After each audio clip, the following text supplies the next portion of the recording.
bom dia. Estamos começando mais um programa Vida de Fé, um programa da Igreja Verbo da Vida, Zona Norte. Graças a Deus por Jesus Cristo que sempre nos conduz em triunfo.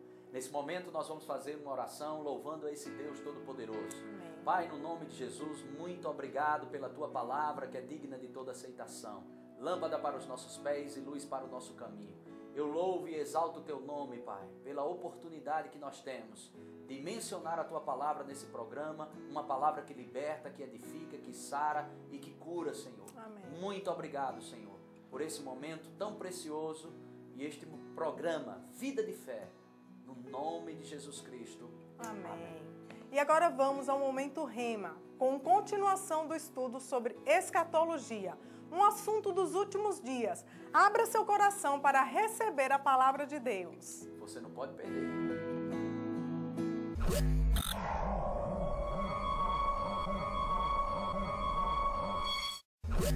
Olá pessoal, estamos aqui no Momento Rema, o momento da palavra revelada. A palavra de Deus é lâmpada para os nossos pés e luz para o nosso caminho. Então, nós estamos aqui na segunda parte dessa mensagem ou dessa conversa aqui que nós estamos tendo sobre escatologia, o assunto dos últimos dias. Estamos mais uma vez aqui com o professor de escatologia do Rema Brasil e pastor Edgley Lacerda. Então, dar aquela saudação para o pessoal que nos assiste nesse momento. Graça e paz, querida, é uma honra voltar com vocês com um assunto tão maravilhoso que é falar sobre os últimos dias, a nossa perspectiva bíblica a respeito dos últimos dias. É uma honra estar aqui. Amém. Então, sábado passado a gente falou sobre a melhor forma de se interpretar a palavra de Deus, né? Como nós seguirmos chaves poderosas, nós aprendemos aqui para interpretar os assuntos dos últimos dias. A gente não vai repetir sobre isso, mas a gente entende pela palavra de Deus que a Bíblia, ela é lançada para três povos, né? Os judeus, os gregos, né? Os gentios e a igreja. Aprendemos também que é muito importante sabermos sobre dispensacionalismo. Você pode pegar esse assunto, esse programa no nosso site e estudar e ver essas chaves. Nós não temos tempo para repetir, mas foi tremendo, foi maravilhoso. E como nós anunciamos, hoje nós vamos falar um pouco sobre o aspecto da grande tribulação, que é um mistério para muita gente fica pensando, meu Deus, a grande tribulação, isso. E eu sempre costumo dizer que Deus enviou o seu próprio Filho para nós, que somos a igreja e aceitamos Jesus como Senhor e Salvador, para passarmos aqui por essa grande tribulação. Eu não acredito nisso. Mas vamos ouvir o professor Edgley falar um pouco sobre essa questão da grande tribulação. Isso é com você, professor. Amém, pastor.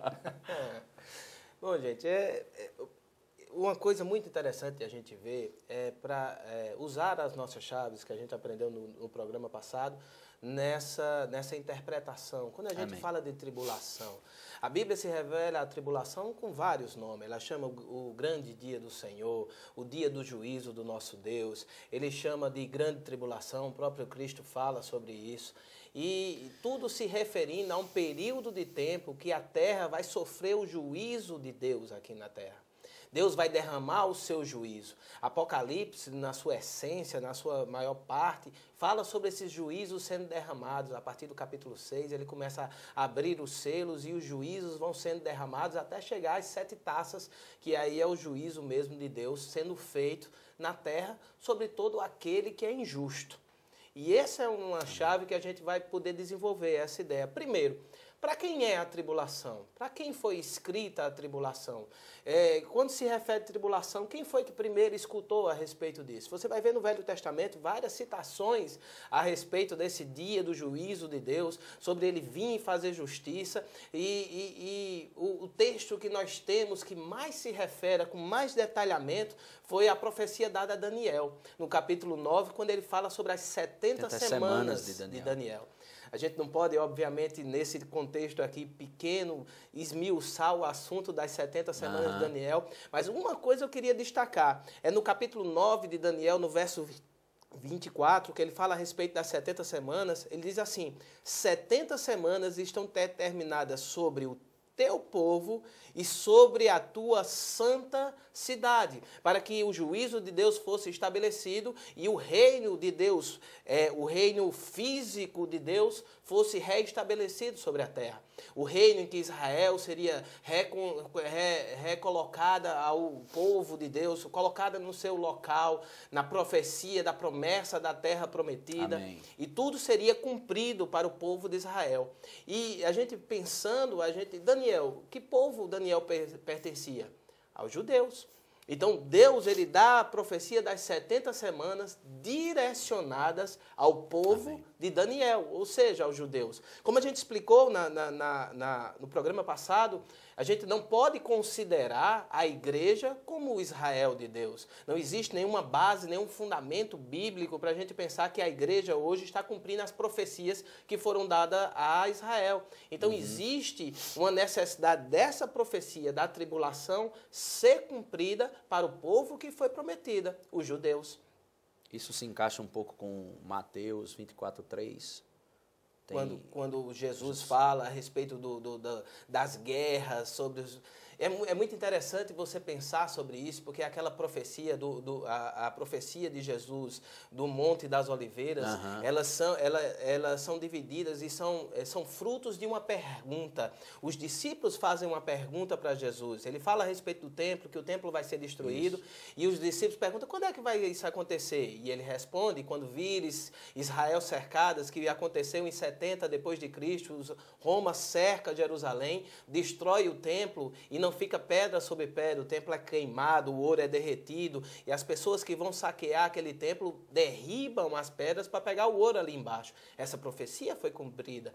Aí eles perguntam outras coisas. E quais são os sinais da sua vinda? A vinda de Jesus é a vinda gloriosa. É a que todo olho virá, do Oriente ao Ocidente. Jesus fala, olha, não adianta correr para lá, está dizendo que eu já voltei. É bom lembrar para as pessoas que nos assistem que essa vinda, essa segunda vinda de Jesus Cristo, ela tem duas fases. A primeira, ele não pisa, não é isso? Isso mesmo. A primeira, ele vem, que entra aí o nosso próximo tópico, que é o arrebatamento. Mas eu só queria lembrar isso para você que está nos ouvindo. Essa segunda vinda de Jesus, ela tem duas fases. Uma que ele vem e recebe a igreja, né? Arrebata a igreja. E na segunda fase é onde ele vem para estabelecer o reino milenar.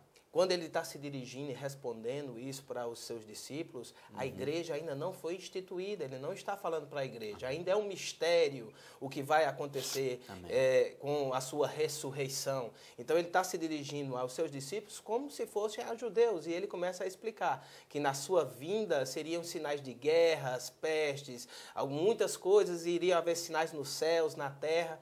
E esses sinais, tudo aquilo que é relatado nesse discurso está relacionada ao tempo da tribulação, o tempo em que estaremos aqui. Você pode dizer, não, mas essas guerras que estão acontecendo hoje não é sinal que está próximo à vinda de Jesus?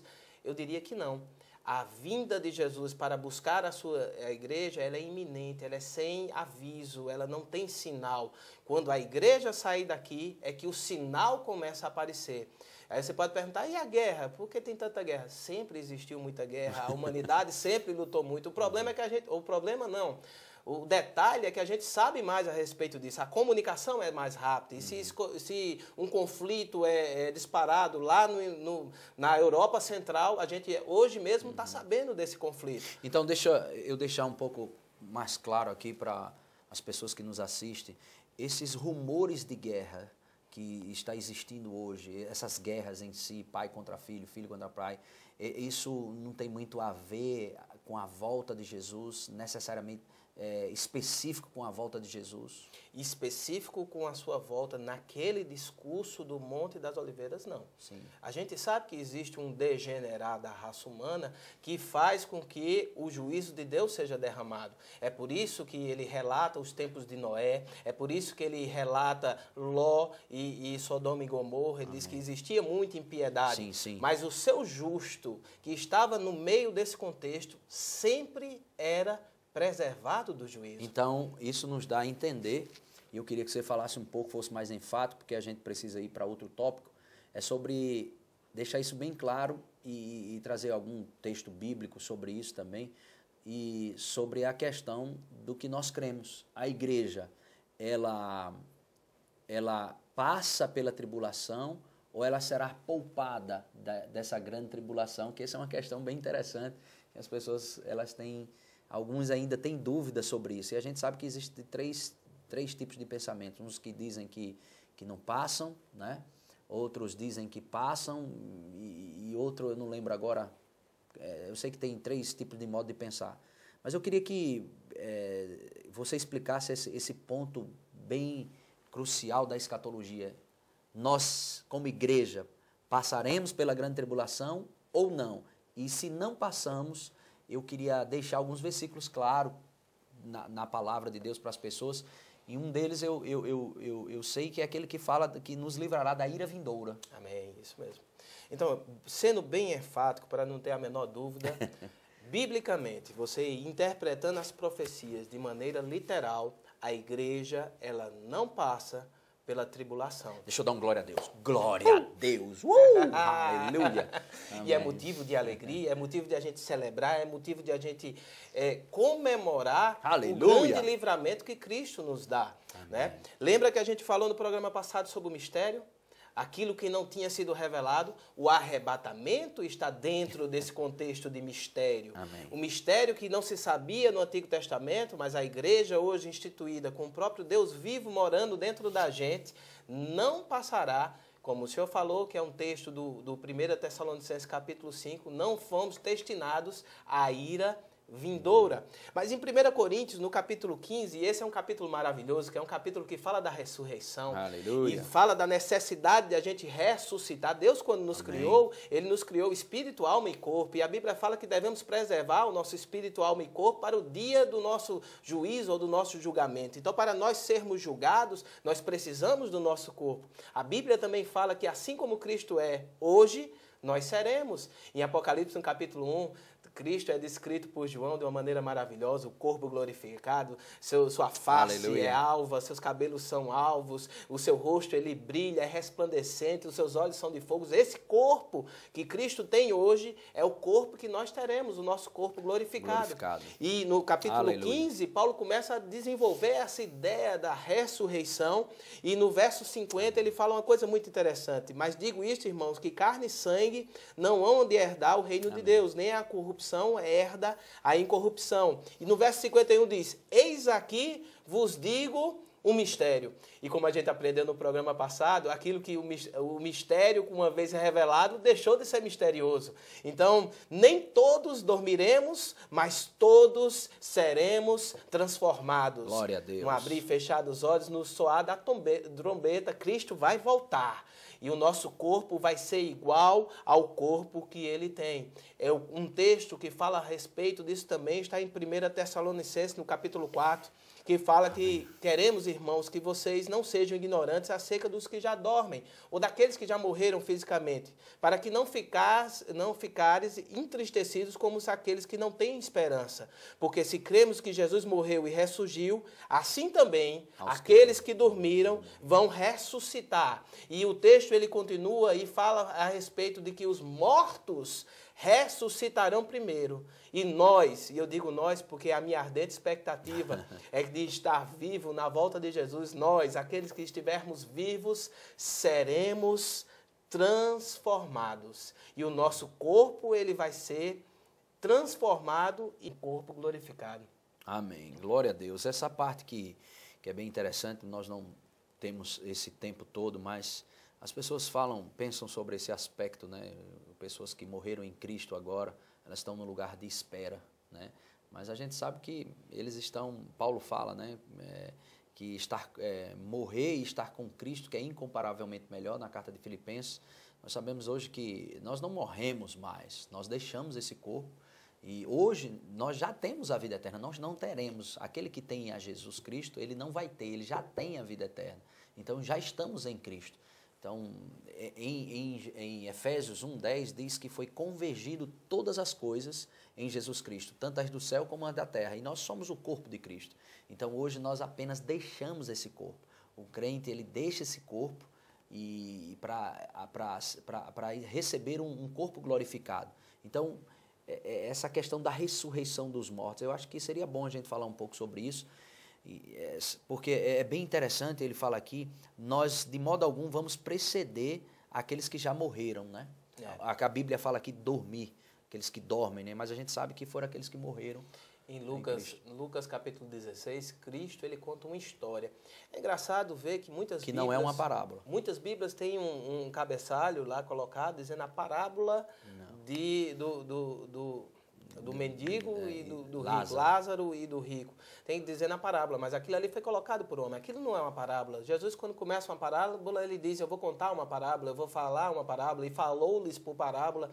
E ali ele começa a contar uma história e diz a situação em que os mortos se encontram. Naquele texto, a gente tira a situação que os mortos se encontravam antes da ressurreição de Jesus. Eles iam para o Hades, que era um lugar, aqueles justos iam para um lugar de conforto, e quem não era justo ia para um lugar de sofrimento. E quem estava no local de conforto, no seio de Abraão, a Bíblia fala que Jesus, quando morreu, ele desceu e levou cativo o cativeiro. E hoje, um crente, aquele que morre como Jesus Cristo, como Senhor e Salvador da sua vida, quando ele morre, ele vai instantaneamente estar com Cristo, esperando a ressurreição do seu corpo. Aleluia. E esse texto aqui de 1 Tessalonicenses, capítulo 4, no versículo 18, eu acho interessante que diz, portanto, consolai-vos uns aos outros com estas palavras. Como é que nós poderíamos consolar uns aos outros, crendo que vamos passar pela grande tribulação? Que consolo você teria? Paulo dizer, olha, vocês vão passar pela grande tribulação, vocês vão ser rasgado, cortado no meio, aquela coisa toda da grande tribulação. Se console com essas palavras. Misericórdia, irmãos. Então, é bem simples, a Bíblia é bem clara. Ele diz, consolai-vos. Por que a gente tem que se consolar uns com os outros? Porque seremos arrebatados. Amém. Estaremos juntos com o Senhor e seremos poupados da grande tribulação. Isso é que é consolo, né? Isso mesmo. E é muito interessante você ver o papel importante da igreja. A Bíblia nos chama em Mateus, no capítulo 5, no verso 3, como sal da terra. Eu nunca entendi muito esse texto, eu sempre pensava, por que sal? Eu não dou gosto a nada. Muito pelo contrário, a gente é muito malquisto entre o mundo, a gente tem cheiro de morte para as pessoas que estão perdidas, a gente exala o bom perfume de Cristo para aqueles que são salvos. E eu não entendia esse fato de ser sal, mas o sal que a Bíblia se refere é que a gente conserva as coisas como são. Não dá tempo, e eu gostaria muito de falar sobre isso, mas é bom que se você está vendo esse programa e está interessado em aprender mais sobre isso, o Rema está aí. É só você fazer o Rema, o segundo ano do Rema, você vai pagar essa matéria, você vai ver isso bem... Claro, esmiuçado. Mas em 2 Tessalonicenses, no capítulo 2, ele fala especificamente o papel da igreja impedindo o ministério do anticristo de se revelar. Amém. Então, o fator que vai destravar o ministério do anticristo daqui na terra e aí o começo da tribulação é justamente a igreja ser retirada dessa terra. Nós somos os detentores da manifestação da tribulação nessa terra. Amém. Glória a Deus. E 1 Tessalonicenses 5, 9 fala aquele texto que o pastor Edgley citou aqui, você que está nos assistindo, e diz assim, porque Deus não nos destinou para a ira. Isso está falando aqui sobre a grande tribulação, mas para alcançar salvação mediante nosso Senhor Jesus Cristo. Dentro do contexto, você vai perceber, e você vai ter isso muito bem claro, está falando acerca da grande tribulação. Deus não nos destinou para a ira. Não nos destinou quem? A carta de 1 Tessalonicenses não foi escrita para gentios, não foi escrita para incrédulos, foi escrita para a igreja do nosso Senhor Jesus Cristo. Então, você que é salvo, você que tem a Jesus Cristo, a Bíblia tem uma promessa, nós não somos destinados para a ira, para a grande tribulação, mas sim para esse grande arrebatamento que vai ser no abrir e fechar de olhos, né? Que coisa maravilhosa. Eu fico muito feliz em ter a oportunidade de estarmos juntos aqui. Infelizmente, nós estamos chegando ao fim, né? Estamos bem apertados no horário e eu queria que você desse as suas considerações finais sobre esse assunto, né, dos últimos dias e saudasse as pessoas que estão nos assistindo aí. Amém? E em meio à minha saudação vai uma mensagem para você. Você pode estar se pensando assim, rapaz, e o que é que vai acontecer enquanto essa tribulação estiver acontecendo aqui na terra? A Bíblia fala de um casamento maravilhoso. A sua noiva vai ser resgatada. Jesus, como noivo, vem pegar a igreja. E nos céus estaremos para sempre junto com Ele. E voltaremos para essa terra. O estar sempre com Jesus é na presença dEle. Mas voltaremos para essa terra, para o seu reino milenar, como foi prometido aos judeus. Ele vai voltar, vai ser o rei. E nós, como co-herdeiros, junto com eles, como a sua agora esposa de Cristo, reinaremos com Ele também no milênio. Graça e paz, querido, foi um prazer estar aqui com você. E se você quiser sempre escutar mais sobre esse assunto, o Rema está aí disponível para você fazer. Vai ser uma bênção e vai mudar a sua vida. Grande abraço, até o próximo Momento Rema.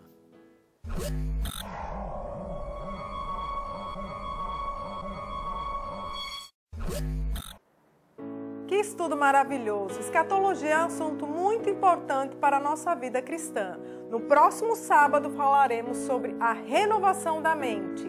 E agora acompanhe um testemunho de fé para a edificação da sua vida.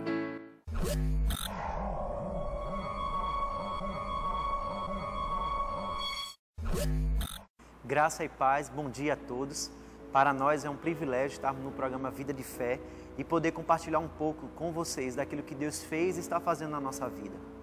Quando chegamos aqui, nós já éramos convertidos, mas não sabíamos como usufruir dos benefícios que Jesus conquistou para nós naquela cruz. E quando chegamos aqui na Igreja Evangélica Verbo da Vida Zona Norte, nos envolvemos com a visão local da igreja, essa palavra revelada. Toda a nossa vida foi mudada. Quero dizer para vocês que a nossa vida começou a avançar na área espiritual, na área emocional, nos nossos relacionamentos, financeiramente, e isso por causa do contato com essa palavra revelada. Também tivemos a oportunidade de conhecer e fazer o Centro de Treinamento Bíblico Rema. Lá podemos aprender como colocar para funcionar as verdades bíblicas em nossas vidas. Tem um texto na Palavra de Deus, que é Marcos 11, 23, que diz que tudo que você disser e não duvidar em seu coração, mas se você crer naquilo que você está dizendo, é isso que você recebe de Deus. E em posse dessa palavra, em 2008, assim que chegamos aqui, eu me encontrava desempregado e começamos a confessar essa palavra e portas começaram a se abrir e abriu-se uma porta numa multinacional e eu pude passar por aquela porta e a partir daquele momento, a nossa vida financeira começou a mudar. Tínhamos também um desejo de ter uma moto 0 km. E naquele período, humanamente falando, era impossível a gente comprar aquele veículo. Mas tínhamos a palavra e começamos a declarar da mesma forma como foi a porta de emprego. Começamos a declarar essa moto. E eu queria dizer para você, essa moto, ganhamos essa moto. Essa moto chegou e hoje é realidade da nossa vida. Porque Deus, Ele é presenteador daqueles que o buscam. Aleluia! Deus, Ele é o Deus da sua palavra. Ele é fiel para cumprir a palavra dele. Ele vela em cumprir a sua palavra.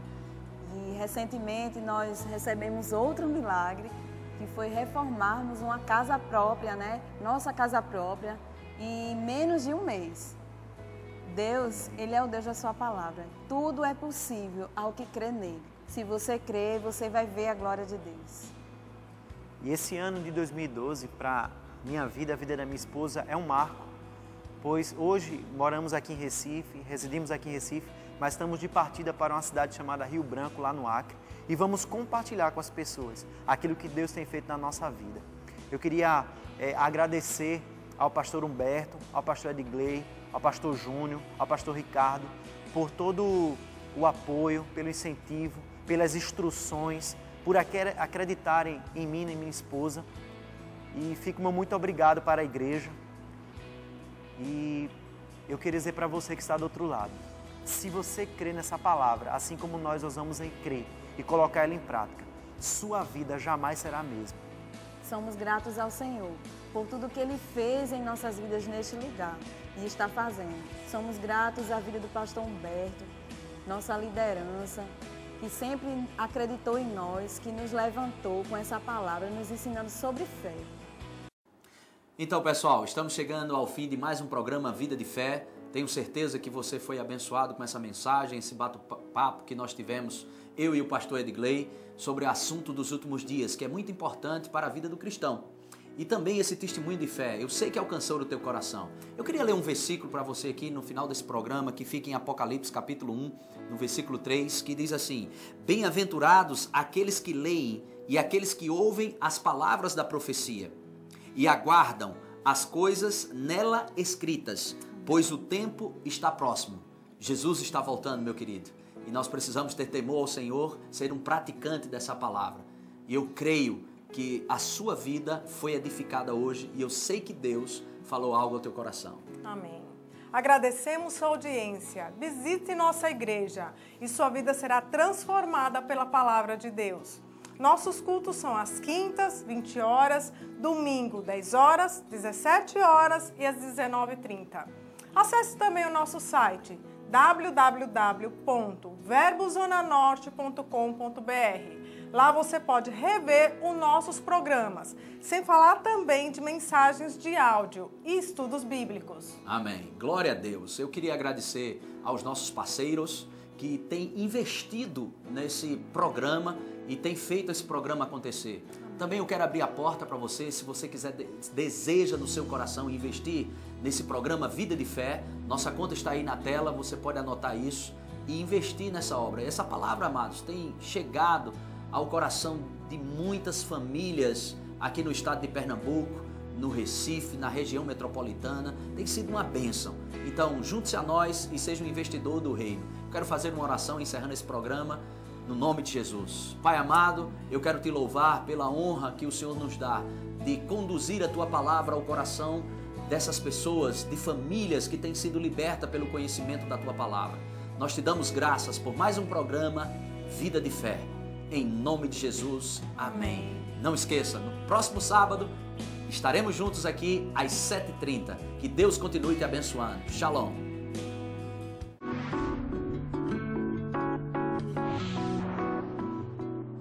Oi pessoal, estamos aqui com mais uma novidade da Rhema Faith Publicações. Temos o livro Línguas, que é uma compilação dos ensinamentos de mais de 70 anos de ministério do nosso amado Kenneth Hagin, o fundador do Rhema, uma escola que tem ajudado o corpo de Cristo a crescer. Então esses ensinamentos agora estão em forma de livros para que você possa ser edificado e crescer na sua vida de fé na palavra de Deus. Esse é um livro precioso, onde o irmão Hagin traz uma abordagem sobre aquilo que aconteceu no dia de Pentecostes, quando o Espírito Santo caiu sobre aqueles 120 discípulos, aos quais Jesus disse que eles deviam esperar para que se cumprisse a promessa do Pai. Quando aquilo aconteceu, diz lá no capítulo 2 de Atos, no verso 4, que o Espírito Santo concedeu línguas para que eles falassem. É acerca desse tema que você vai ser edificado nesse livro, sobre as línguas na vida cristã. É algo que Deus trouxe para a dispensação da era da igreja, dos dias que estamos vivendo. Além de nascermos de novo, devemos ter uma experiência com o Espírito Santo. E nessa experiência vamos experimentar uma habilidade preciosa que Deus mesmo nos deu para falarmos com Ele, que é o dom de falar noutras línguas, falar mistérios, segredos divinos com o Pai. Esse é um livro que, durante muitos anos, irmão Hagin trouxe ensinamentos e trouxe verdades bem preciosas. Ele dispõe de 3 partes. Na primeira parte, sobre línguas e o Espírito Santo, você vai receber instruções acerca do que é o novo nascimento, acerca do que é o batismo no Espírito Santo.